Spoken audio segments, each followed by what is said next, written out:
সোণোৱালৰ উত্তৰসূৰী লগতে কামাখ্যা প্ৰসাদ তাছাৰ উত্তৰসূৰী কোন হ'ব তাক লৈ আজি কইনাধৰাত বিজেপিৰ নিৰ্বাচনী বিশেষ বৈঠক অনুষ্ঠিত হ'ব। ৰাজ্যসভাৰ দুখনকৈ আসন খালী হ'ব অসমত আৰু সেই দুখন আসনৰ খালীত কোন বহিব বা কাক নিৰ্বাচিত কৰিব সেই সমগ্ৰ বিষয়টোক লৈ আজি কইনাধৰাত হ'ব গুৰুত্বপূৰ্ণ আলোচনা। আমি জনাইছো এক গুৰুত্বপূৰ্ণ খবৰ যিহেতুকে লোকসভাত দুই সাংসদ অৰ্থাৎ কামাখ্যা প্ৰসাদ তাছা আৰু সৰ্বানন্দ সোণোৱাল নিৰ্বাচিত হোৱাৰ পাছতে ৰাজ্যসভাৰ দুখনকৈ আসন খালী হৈছিল আৰু দুইখন আসন খালী হোৱাক লৈ এতিয়া চলি আছে ব্যাপক চিন্তা চৰ্চা কোন হ'ব সৰ্বানন্দ সোণোৱাল তথা কামাখ্যা প্ৰসাদ তাছাৰ উত্তৰসূৰী তাৰ প্ৰশ্নৰ উত্তৰ সংবিধান বিচাৰি আজি কইনাধৰাত গুৰুত্বপূৰ্ণ বৈঠক আছে বিজেপিৰ আৰু এই বিজেপিৰ বৈঠকত মুখ্যমন্ত্ৰী সৰ্বানন্দ সোণোৱাল লগতে উপস্থিত থাকিব ৰাজ্যিক বিজেপিৰ সভাপতি ভৱেশ কলিতা সহ কেইবাগৰাকীও নেতা। আমি জনাইছো এক গুৰুত্বপূৰ্ণ খবৰ বিজেপি নিৰ্বাচনী যি গোট আছিলে সেই গোটো উপস্থিত থাকিব। আনফালে চৰ্চা অনুসৰি আজিৰ যিখন বৈঠক এই বৈঠকত চূড়ান্ত সিদ্ধান্ত লোৱাৰ পূৰ্ণ সম্ভাৱনা আছে আৰু সেই সকলৰ ভিতৰত নাম চৰ্চালৈ আহিছে সৰ্বানন্দ সোণোৱালৰ উত্তৰসূৰী হ'ব পাৰে তপন কুমাৰ গগৈ কাৰণ বিজেপিৰ প্ৰাক্তন সাংসদগৰাকী এবাৰ পুনৰ ৰাজ্যসভালৈ নিৰ্বাচিত হ'ব পাৰে বা ৰাজ্যসভাৰ সদস্য হিচাপে প্ৰক্ষেপ কৰাৰ পূৰ্ণ সম্ভাৱনা আছে। আনফালে কামাখ্যা প্ৰসাদ তাছাৰ যি ৰাজ্যসভাৰ আসনৰ বা উত্তৰসূৰীৰ হ'ব পাৰে ৰামেশ্বৰ তেলীৰ লগতে কুইনুজা এই দুগৰাকীকৈ বিজেপিৰ নেতাৰ বিশেষ চৰ্চা চলিছে। এজন প্ৰাক্তন কেন্দ্ৰীয় মন্ত্ৰী আনজন প্ৰাক্তন সাংসদ যাক লৈ এতিয়া বিজেপিৰ ভিতৰচোৰাত ব্যাপক গুণাগথা চলি আছে যে কুইনুজা হ'ব নে নাই ৰামেশ্বৰ তেলী হ'ব। অসমৰ ৰাজনীতি সম্পূৰ্ণ পৃথক যিহেতুকে বা অসমৰ ৰাজনীতিৰ ৰূপৰেখা সলনি কৰিব পাৰে সেয়ে চাহ জনজাতিৰ সন্দৰ্ভত বা চাহ জনগোষ্ঠীৰ যি নিৰ্বাচিত প্ৰতিনিধি সেই সন্দৰ্ভত সমগ্ৰ বিষয়টোক লৈ চলি আছে বিশেষ চৰ্চা। এই সন্দৰ্ভত আমাৰ ডেস্কৰ সহযোগী পংকজ মেধি আছে হয় পংকজ মেধিয়ে সমগ্ৰ বিষয়টোক লৈ কি ক'ব আজি বিশেষকৈ বিজেপিৰ নিৰ্বাচনী যি বৈঠক আছে আজি নিৰ্বাচনী বৈঠকতে দুখনকৈ আসন খালী হ'ব ৰাজ্যসভাৰ এই খালী হোৱা আসন দুখনক লৈ বিশেষ গুণাগথা চলি আছে কেইবাজনো প্ৰাৰ্থীৰ বিষয়ে চাৰিখনকৈ যি পদ্মভৱনত যি মাৰাথন বৈঠক অনুষ্ঠিত হৈছিল আৰু মাৰাথন বৈঠকৰ পাছত আজি যিহেতু কইনাধৰাত যি ৰাজ্যিক অতিথিশালয় আছে তাত ইতিমধ্যে তেওঁলোকৰ প্ৰথমখন নিৰ্বাচনী বৈঠক অনুষ্ঠিত হৈছে য'ত তেওঁলোকে বিশেষকৈ ৰাজ্যসভাৰ যি দুখনকৈ আসন খালী হৈছিলে সৰ্বানন্দ সোণোৱাল আৰু কামাখ্যা প্ৰসাদ তাছা এই দুগৰাকীৰ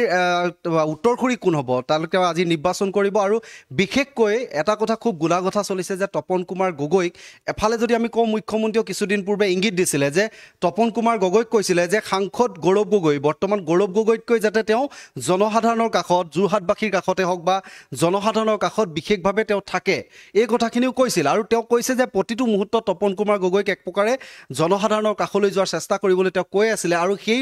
যিসমূহ দেখা গৈছিলে যে দৃষ্টিকোণৰ পৰা আমি যদি চাওঁ যিহেতু লোকসভা নিৰ্বাচনৰ সময়ত যেতিয়া দেখা গৈছিলে উজনি অসমত বিশেষকৈ বিজেপিয়ে যথেষ্ট ভোট তেওঁলোকে হেৰুৱাব লগা এটা পৰিস্থিতি হৈছিল আৰু সেই ভোট হেৰুৱাৰ বাবে তেওঁলোকে তপন কুমাৰ গগৈকে পুনৰ তেওঁ এই উজনি অসমৰ ভোট ৰক্ষাৰ বাবে তেওঁলোকে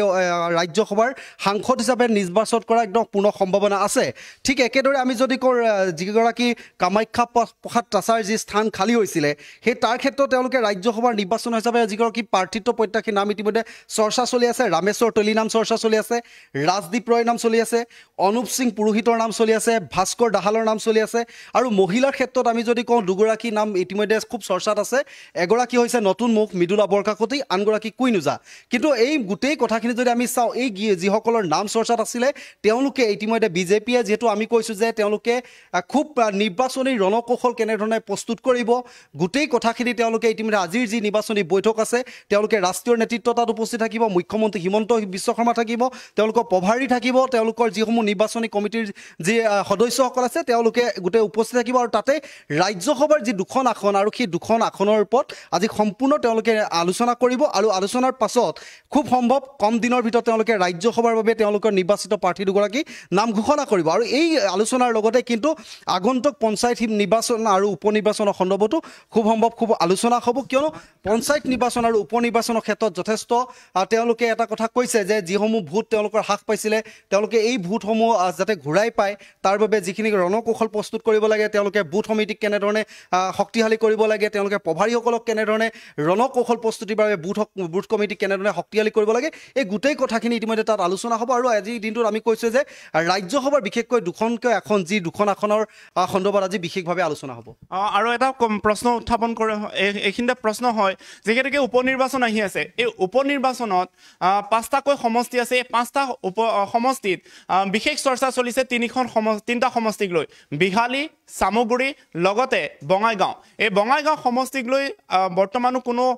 বিজেপি অগপৰ মাজত সংঘাত নাই তথাপিও বিশেষ চৰ্চা চলিছে যে 26লৈকে থাকিব তেনে ক্ষেত্ৰত দুটাকৈ সমষ্টিত বিজেপিৰ প্ৰাৰ্থীৰ লৈ আজি আলোচনা কৰাৰ সম্ভাৱনা আছেনে আপোনাৰ মতে কি এটা কথা যেহেতু আমি কৈছোঁ যে উপনিৰ্বাচনৰ প্ৰসংগখিনি ইতিমধ্যে পদভৱনত কেনেধৰণে আলোচনা কৰিছে তেওঁলোকে ইতিমধ্যে কৈছে যে আমি 3টা সমষ্টিত তেওঁলোকে বিজেপিয়ে প্ৰাৰ্থী প্ৰক্ষেপ কৰিব বঙাইগাঁও আৰু চিডলি সমষ্টিত তেওঁলোকে UPPL আৰু অসম গণ পৰিষদক তেওঁলোকে দিব কিন্তু তেওঁলোকে এটা কথা ইতিমধ্যে কৈছে যে আমি যে এই উপনিৰ্বাচনৰ সন্দৰ্ভত যিটো ৰণকৌশল প্ৰস্তুত কৰিছে তেওঁলোকে কৈছে চামগুৰি সমষ্টিত আচলতে যথেষ্ট কঠিন হৈ আছে কিয়নো সেই সমষ্টিটো ৰকিবুল হুছেইন অৰ্থাৎ কংগ্ৰেছৰ দুৰ্গ হিচাপে সকলোৱে জানে যে ৰকিবুল হুছেইনৰ দুৰ্গ হিচাপে খ্যাত যিটো কংগ্ৰেছৰ ইতিমধ্যে শক্তিশালী ভেটি আছে সেই চামগুৰি সমষ্টিত তেওঁলোকে যথেষ্ট এবাৰ শক্তিশালী প্ৰাৰ্থী এগৰাকী প্ৰক্ষেপ কৰিব লাগিব আৰু তাৰ পাছত সেই শক্তিশালী প্ৰাৰ্থী প্ৰক্ষেপ কৰিলেও কিন্তু চামগুৰি সমষ্টিটো তেওঁ বিজেপিৰ হাতলৈ যে যাব সেয়া কিন্তু ক'ব নোৱাৰে আৰু দ্বিতীয় কথা যে বিহালী সমষ্টি যিহেতু ৰঞ্জিত দত্ত সাংসদ হোৱাৰ পাছতে সেই সমষ্টিটো ইতিমধ্যে বিশেষভাৱে দেখা গৈছিলে যে বিজেপিত যদিও এতিয়া আছে কিন্তু অসম প্ৰদেশ কংগ্ৰেছৰ যিহেতু সভাপতি ভূপেন বৰাই নিৰ্বাচন খেলাৰ কথা ইতিমধ্যে চৰ্চাত আছে যদিহে ভূপেন কুমাৰ বৰাই তাৰ পৰা নিৰ্বাচন খেলা আৰু তেওঁলোকে কৈছে যে বিৰোধী ঐক্য এবাৰ শক্তিশালী হৈছে আৰু শেহতীয়াকৈ দেখা গৈছে লোকসভা নিৰ্বাচনৰ পিছত কিন্তু দেখা গৈছে বিজেপিৰ ক্ষেত্ৰত যথেষ্ট উজনি অসমৰ দিশে আচলতে যথেষ্ট ভোট হ্ৰাস পাইছিলে আৰু এই দৃষ্টিকোণৰ পৰা তেওঁলোকে আচলতে বিহালী সমষ্টিটো কেনেধৰণে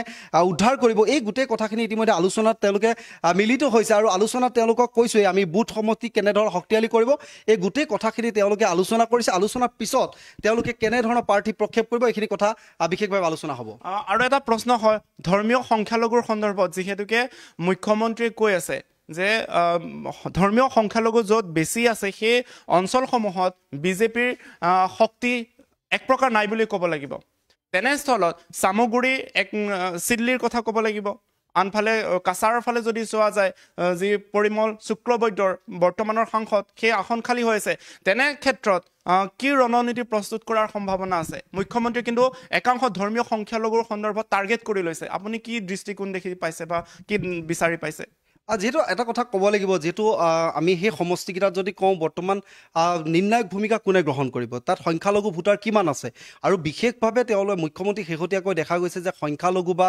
যি বিশেষ সম্প্ৰদায় এটা বিতৰ্ক আলোচনা কৰিছে এইবোৰ নিৰ্বাচনৰ প্ৰাকমুহূৰ্তত তেনেধৰণৰ বিতৰ্ক ইতিমধ্যে সৃষ্টি হৈ থাকে কিন্তু ভোট আচলতে জনতাই কাক দিব আচলতে ভোট কোনগৰাকী প্ৰাৰ্থীক দিব তেওঁলোকে যোগ্য প্ৰাৰ্থীগৰাকীকে দিব আৰু এইবাৰ আমি কৈছোঁ যে যথেষ্ট উপনিৰ্বাচনটোৰ ক্ষেত্ৰত বিজেপি যথেষ্ট